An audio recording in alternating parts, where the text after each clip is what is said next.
I mean, I think there's a consensus opinion amongst non-Muslim scholarship that the Quran is unique and it is miraculous.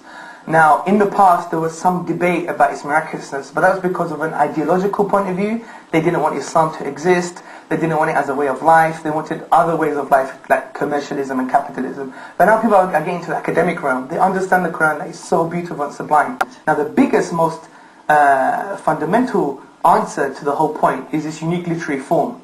Now, very simply, the Quran, or the Arabic language, to be exact, has two main forms of language, which is prose and poetry.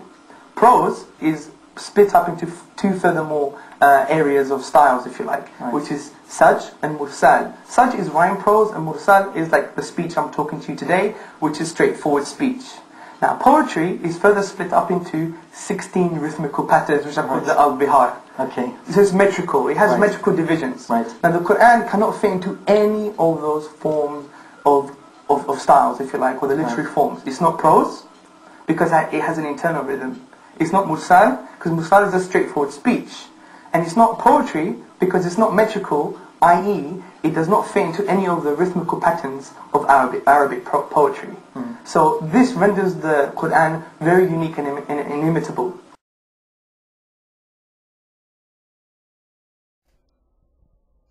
Sure. How about now? Hey, hey, mama said the way you move gonna make you sweat, gonna make you groove.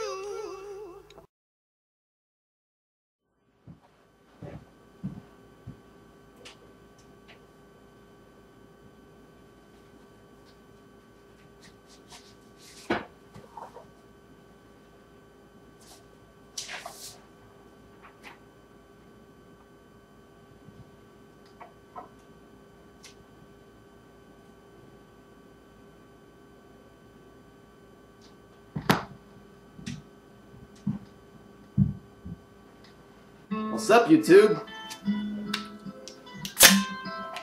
Cheers!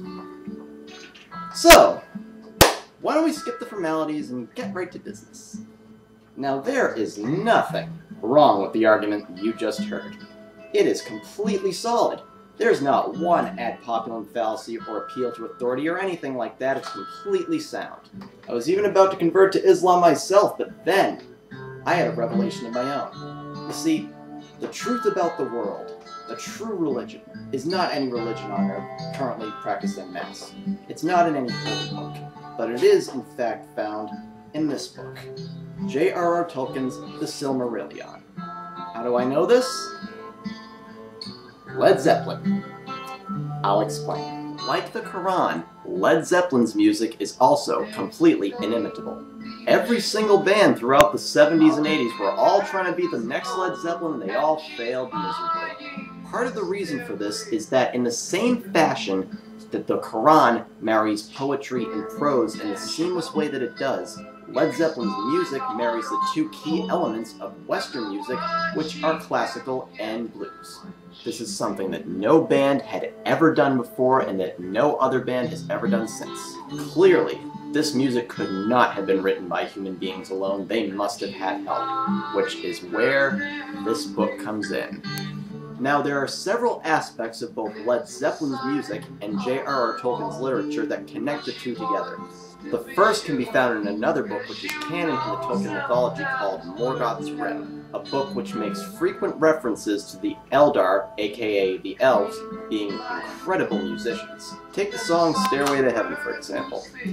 It's obviously phenomenal, but there's a little bit more to it. There's a certain line in this song's lyrics that goes a little something like, "There's a feeling I get when I look to the west and my spirit is crying for leaving." Now, anybody who's seen the Lord of the Rings movies can probably recall at least some discussion of sailing west, or heading on the straight road to Valinor.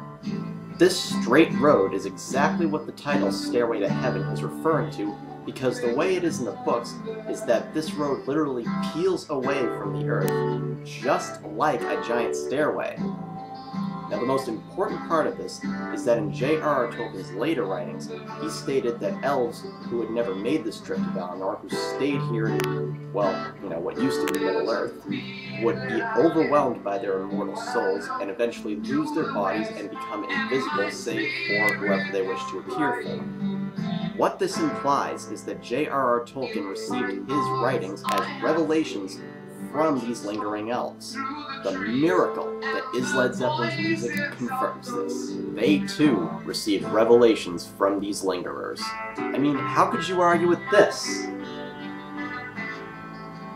If that ain't enough for you, I can pick out a scientific miracle that completely blows anything out of the Qur'an completely away. The following passage is from Ainun Dale, the chronicle of the creation of this world. Then Iluvatar said to them, "Of the theme that I have declared to you, I will now make that ye make in harmony together a great music. And since I have kindled you with the flame imperishable, ye shall show forth your powers in adorning this theme, each with his own thoughts and devices, if he will. But I will sit and hearken, and be glad that through you great beauty has been wakened into song." I don't know about you, but that kind of reminds me of Quarks. So tell me, Muslim apologists, and Christian apologists too, does this sound like a very convincing argument to you? Does this sound persuasive? Does this sound rational? Didn't think so. This is Lord Clyde of Omar, over and out.